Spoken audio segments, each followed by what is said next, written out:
on the early game objective. Kung nakalock yung RSG sa ganong klaseng plano, they can go all the way from early to late. Pero ngayon, hindi nila pinipik ang Thams, which is getting good results sa ating season ngayon as being picked as that a side laner hero. Ayun, speaking of which, TNC, they steal away the Thams with a 69% win rate entering week 4, day number 2. Kitang-kita naman na yung healthy win rate ng Thams ay talagang nakakatulong sa maraming teams pagdating sa backline access, sa durability within fights. At minsan pa nga, nakakapag-split po siya sa Thams dahil hindi mo rin pwedeng iwan yan. Masakit yan kapag nag-war axe first build.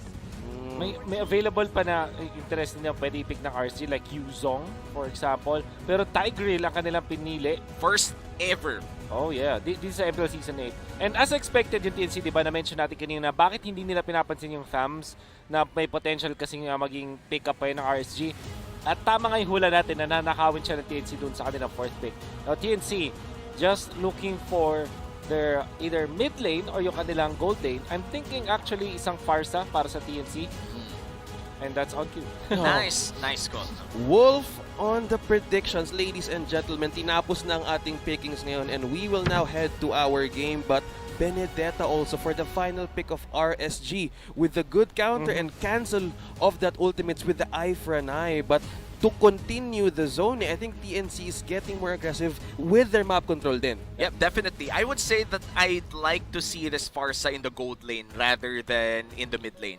It's a favorable matchup against the Alice. Mahihirapan mag-farm ang isang Alice against a Farsa mainly because of the range advantage. Mapipilitan ang isang Alice to just farm up with the blood flow, and you never really want to see that if you're an RSG fan. Well, ang magiging decision niya ng TNC is to put this Beatrix instead dun sa may gold lane para kay Toshi. Pero kasi, masasabi ko sa TNC, okay lang to in a way na may gene talaga si Toshi na mag-bang-bang eh. Parang ganun siya eh. Mala marksman from way back, maybe 2 years ago. Tapos yung signature pose ni Toshi, nakabaril din siya. So, sobrang familiar play ng isang farming marksman para kay Toshi. Kaya nga naman din siguro TNC i-channel yung energy na yon. Channel the energy, create the synergy. Ngayon pumasok tayo sa first game ng RSG and TNC. Ngayon, may isang mabilisan tayo dito. Sinong makakalamang ngayon sa early game? Early game-wise, I would say TNC does have the advantage here. Meron silang Jawhead na pwede nilang gamitin in early aggressive rotations. I feel like the play for TNC here to go back Toshi again and again, make sure that he has a fun time or perhaps even kill off Iakno early. Dahil gusto mong pabagalin ang scaling ng isang Alice. Kanina pinag-uusapan yun, that was a good point here. They were trying to point out that TNC right now will have an open window talaga in taking the advantage kung paano madedelay ang RSG, which mostly on their games, they want to focus on objectives, especially ngayon si Nas. He is not on the Thams. How about the challenge right now na napunta sa TNC yung kanyang mismong hero? Well, the Thams definitely is a great pick, but there are a lot of times na pwede mo siyang i-counters. Medyo simple lang. You just don't have to, you have to respect the Continent Inferno, that's for sure. Pero if you could create distance, yun lang kailangan mong gawin because the tankiness of the Thams comes in from the Continent Inferno. If hindi siya makalapit sa'yo, it's not gonna make a lot of sense. Anti-heal at hayaan mo lang siya mag-cut kung gusto niya mag-cut.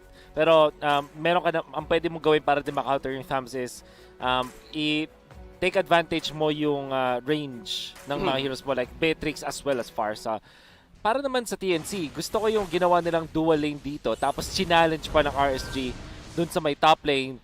Mukhang nakikita natin ang emphasis ng dalawang teams which is making sure na yung kanilang gold lane ay magkaroon ng magandang laning stage. So kailangan ingatan nila ang kanilang opportunity ngayon as well as dapat hindi mababasag. Kumbaga on point lang sa objective, doon makakapunta or makakakuha ng magandang momentum ang TNC. Definitely. Ang momentum ng TNC ay manggagaling sa snowball na pwede nilang gawin around the gold lane area. Again, farming to si Toshi, may late game scaling pero magandang strategy na pabilisin ang late game na yon. Kumbaga, bigyan mo ng kills, bigyan mo ng gold. And this is why Chou is here by level 4. Pwede nilang i-dive ang Alice the moment na pumasok sila underneath that turret.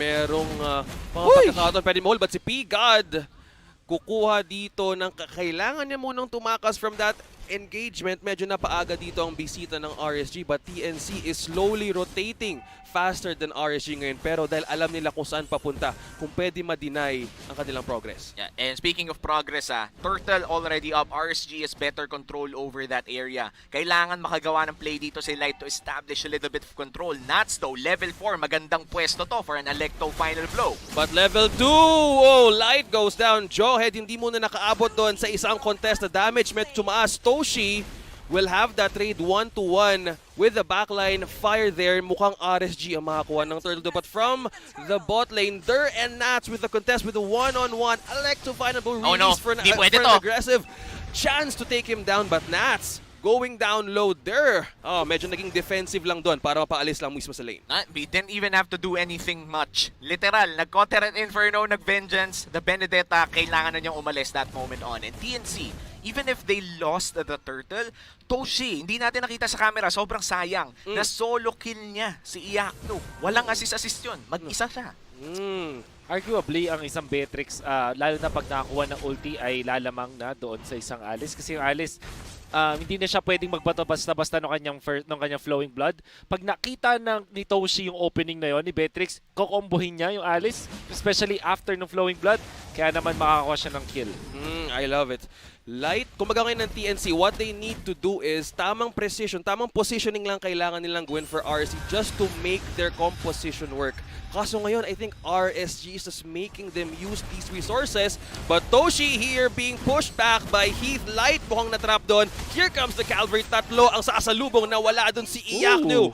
Pinipigilan nila ang pag-scale and stack. But that TNC with the push there and takedown. Wow, great rotation coming in from TNC. Pero ang favorite part ko doon, simpleng 3v2 lang naman yun. Pero yung bumili siya ng Heptasis habang bumabaril. Kakaiba na nagsha-shopping tapos bumabaril.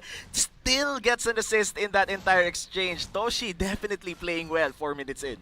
Ulit ako, parang dineliver pa yata ni Heath papunta kay Iakno yung ultimate ni yung shadow kill. Nako, eto na yung nakita natin. There will go down there. RSG completing rotation, map awareness, hinahati ngayon ng TNC na makapagbigay vision. Meron silang Farsa din as P-God. Kaso medyo nauna lang sa, kumbaga sa movement speed na binibigay ngayon ni Aqua just to maintain their control sa mapang to. Yeah, and makita natin na Nats almost went down in that entire fight pero nakatakas siya using the many dashes na meron ng isang Benedetta. And this is mainly why you get the Benedetta. Maganda siya in skirmishes, a lot of mobility means a lot of possible plays. Isa na yun sa mga possible plays na nangyari. That was the best case scenario for RSG. Dahil kung namatay yung Benedetta doon, they would have lost control over this turtle.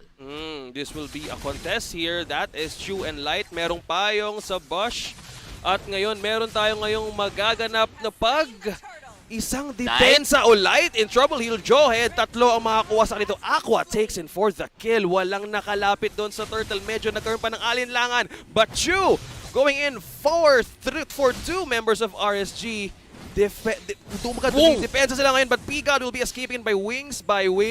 Nakikita na ngayon sa TNC, medyo nagiging defensive ang kanilang galawan ngayon. Mainit to si Heath. Naaamoy niya pag nagkakamali ng positioning ang TNC. And sa sobra, this is a power of a Tigreal. Again, first pick ever in MPL Season 8 is Tigreal. The power of the Tigreal is nakakapitalize niya yung mga positioning errors ng TNC. At di na naman kita sa camera, patay na naman ang Alice. Grabe to si Toshi. Ito yung pinag-uusapan natin kanina. Kung maka-momentum si Beatrix, kailangan hindi lang talaga siya mamatay para makakuha lang doon ng magandang edge. Pero ngayon, he just with the minutes here, 6 minutes, 2-0-1. Mas malala. 6 minutes, 0-3-0 na Alice.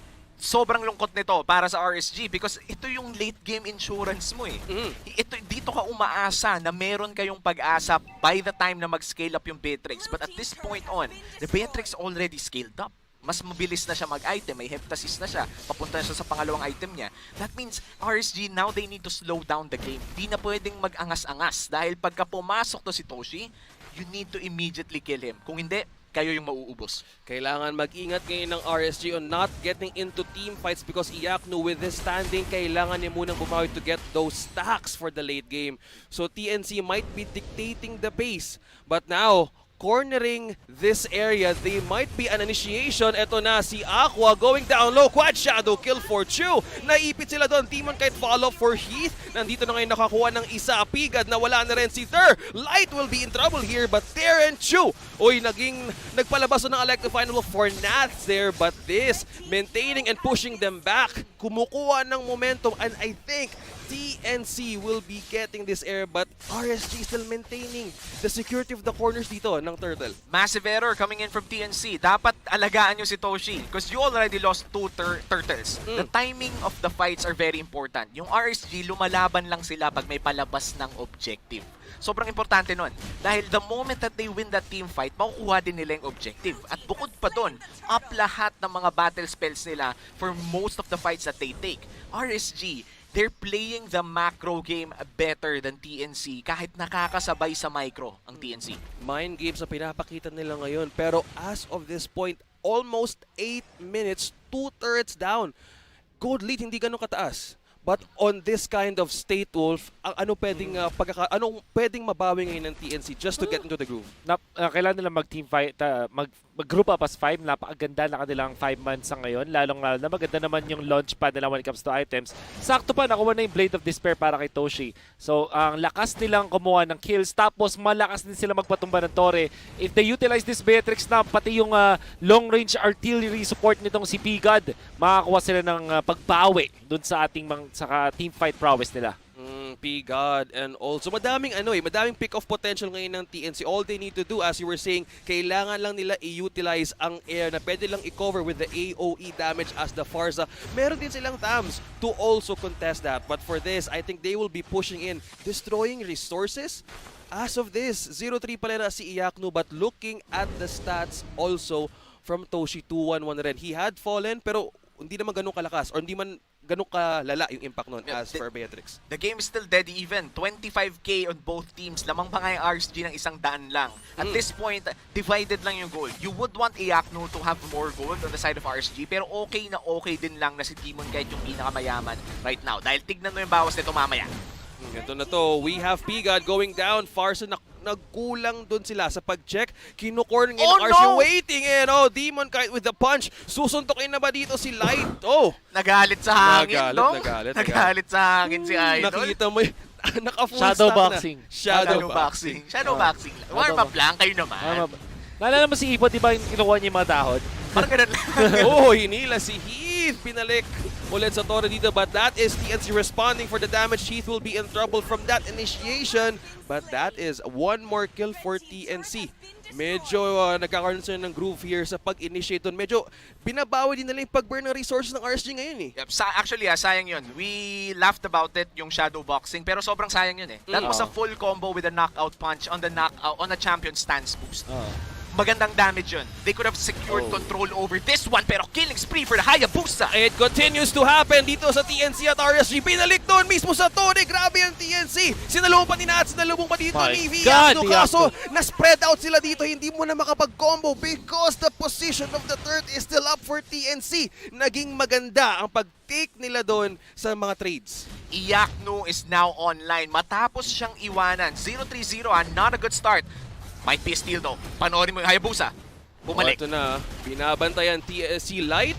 Habang nakahanda sila dito, ang pagkakataon ng TNC will be securing this, but this is for the replay. Yep. Ang ganda ng pasok dito, no? Akala mo, panalo na ang TNC, but Iyaknu out of nowhere with good positioning on the blood flow and survivability with the blood. Tingnan nyo yung pwestuhan ni Iyaknu. 200 HP. One ability could have sealed the deal for that Alice, pero napakaganda ng ginawa ni Iyaknu doon. From 0-3-0 to 2-3-2. Positive na yung KDA niya kahit hindi pa ganun kaganda.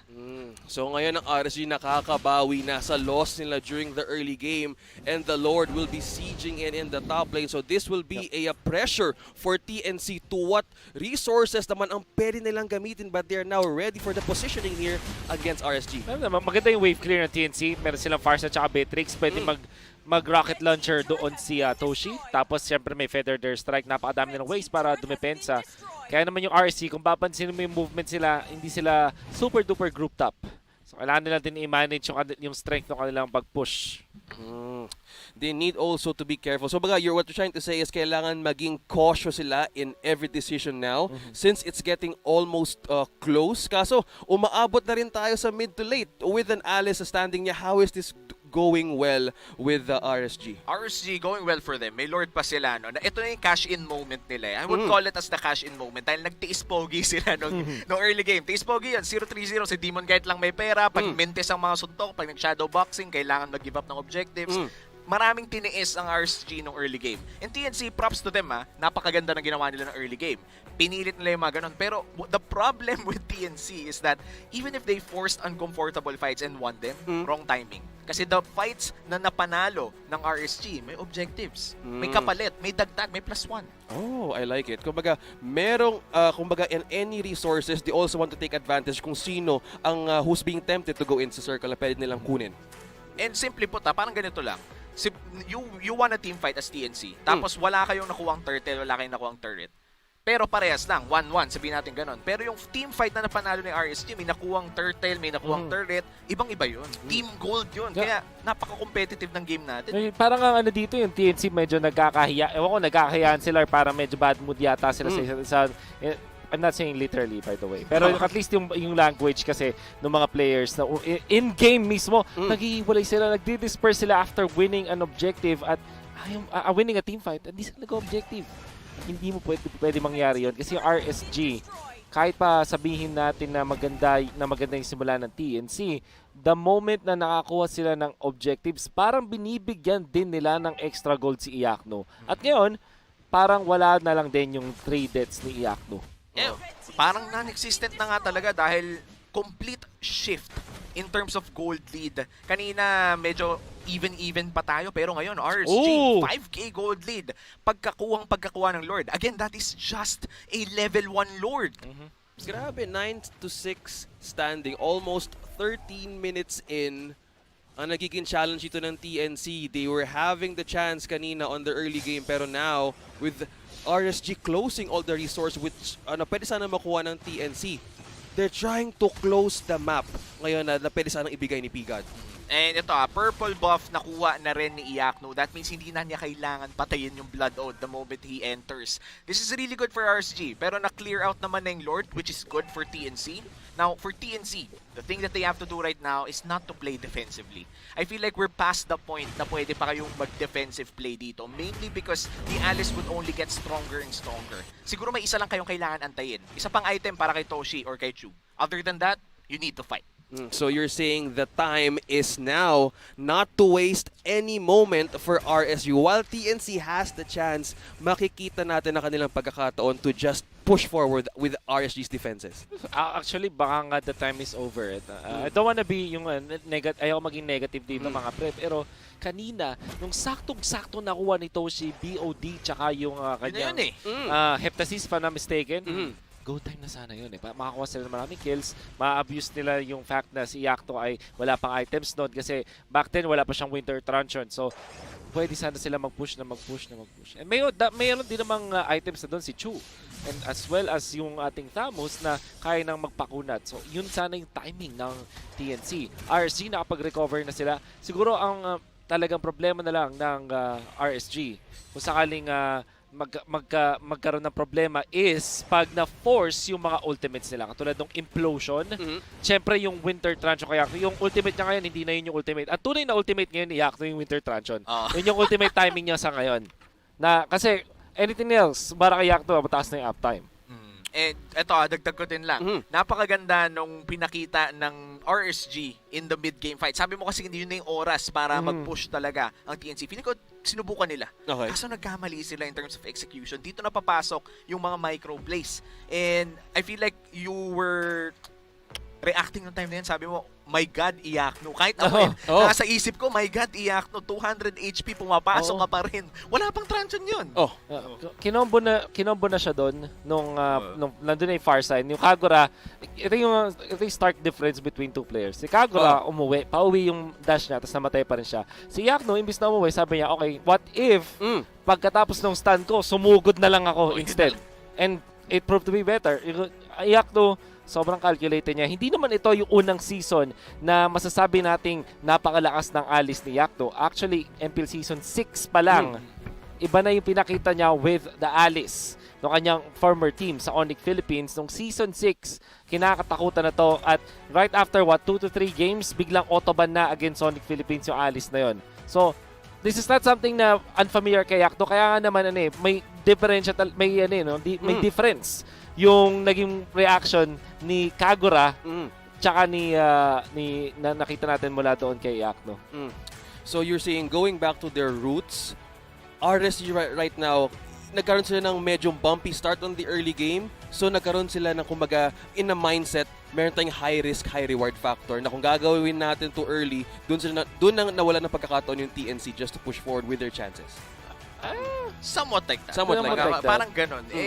Kung naglalagay natin ng metapora, ito yung mga oras, kung ikaw si RSG, ito yung mga oras ng elementary ka, yung maliit mong baon.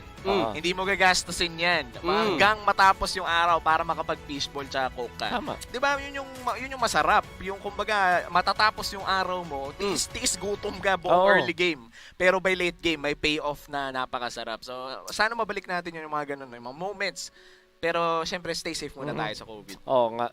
Pero parang ang okay ang fishball ngayon. Kaya nga, parang gusto ko rin tumuhog ng fishball ngayon eh. Meron ba? Meron ba sa labas? Wala. Pwede lang, wala eh. Wala, bawal din. Bawal din eh. Kaya, siguro kung tayo, party tayo dito. Dala tayo ng kalan. Ano ba yung may gasul yung Oy, pwede. Tawag nila doon super kalan eh. Bakit?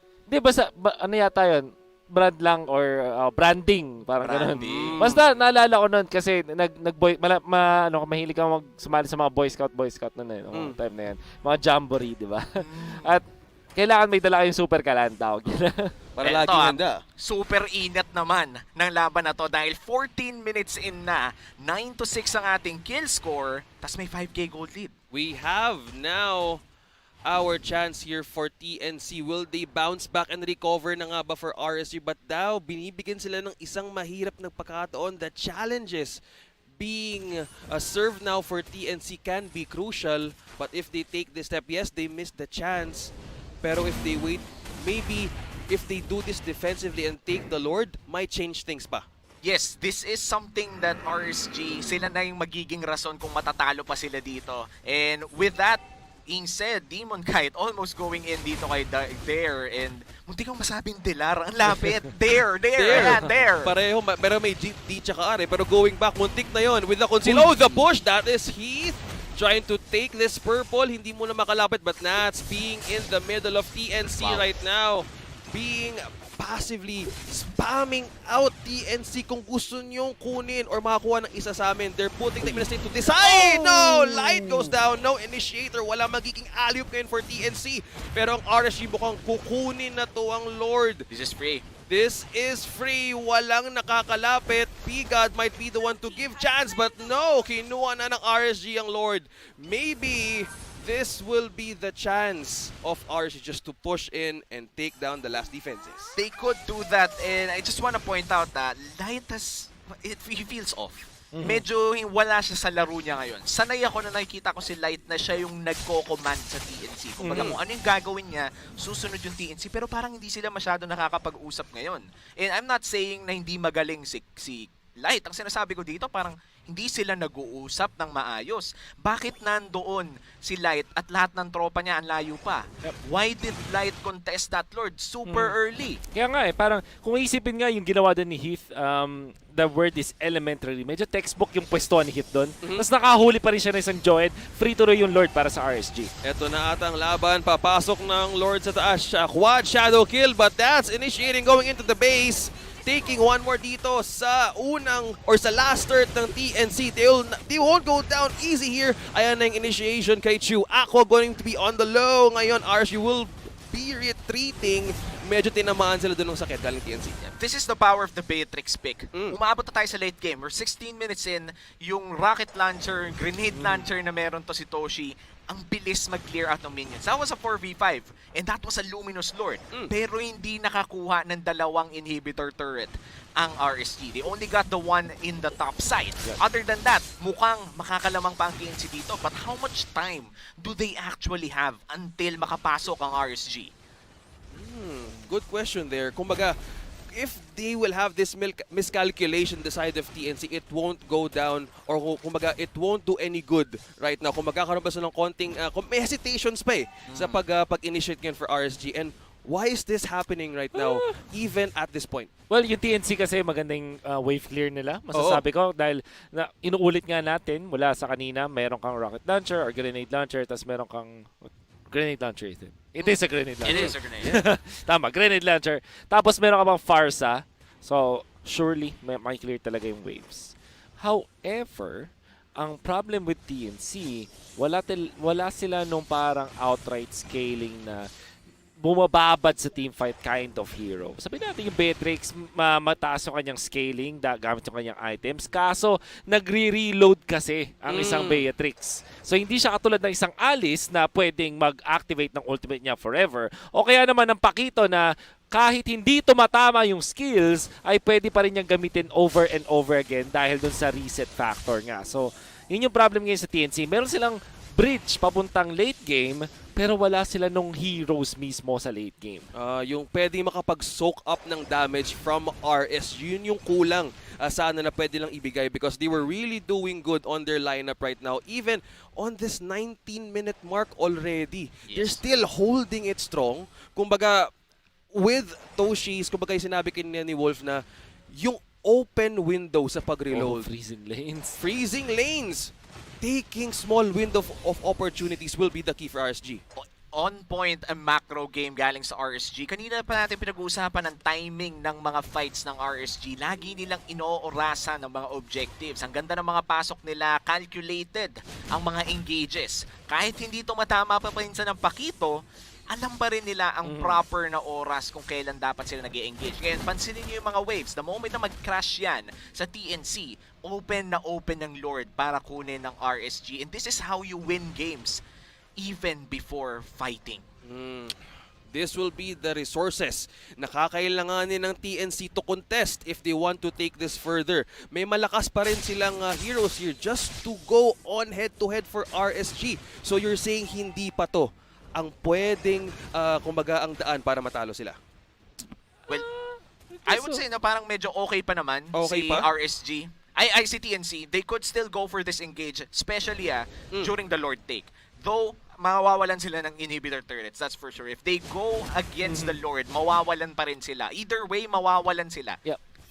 Ang argument naman, ang argument ko dito is, what if i-risk na nila. Instead na playing not to lose, i-play to win mo na, di ba? Laging nga nila sinasabi. Kasi para mangyari dito sa TNC, okay, fine, makapag-defense sila hanggang mabulag sila, makapag-defense sila. Pero what if mag-risk sila? Katulad ng ginagawa nila ngayon. Mukhang tinapon nun pabalik si Heath para makakuha ng damage ang TNC, trying to deny the defense of RSG. Pinato doon si Heath sa likod. Ayan ng Feather Airside bumagsak. TNC is going in aggressive, releasing Electo final blow kay Nats. Inactivate ang resources. Ayun, nilapag na ang umbrella, but Iyakno with a killing spree. Tuloy-tuloy na ang laban dito. Toshi binalik sa base. RSG is focusing in taking down there from the back, pero is still sustaining the damage dito. Malakas pa rin ang binibigay, but RSG with the punish and damage with the double kill na rin dito for Aqua. TNC losing 3 members sa laban na yon. Might be game here. It is a 2v5. Kung kukontrolin na lang nila yung waves, they don't even have to take the Lord. But I do think that taking the Lord here is the safer option. Yep. Pero pwede nila tapusin to dahil 30 seconds pa si Chou at si Light during this entire push. Grabe, ito na ang RSG. Mukhang kakatok na sa base ng TNC. Lock on turret na, pero nakadepensa pa rin si Farsa, pero hindi na ito magiging enough for TNC to push forward in defense, and RSG will be taking the first game against TNC. Grabe. Isa yun sa mga, sabay pa tayo. Dahil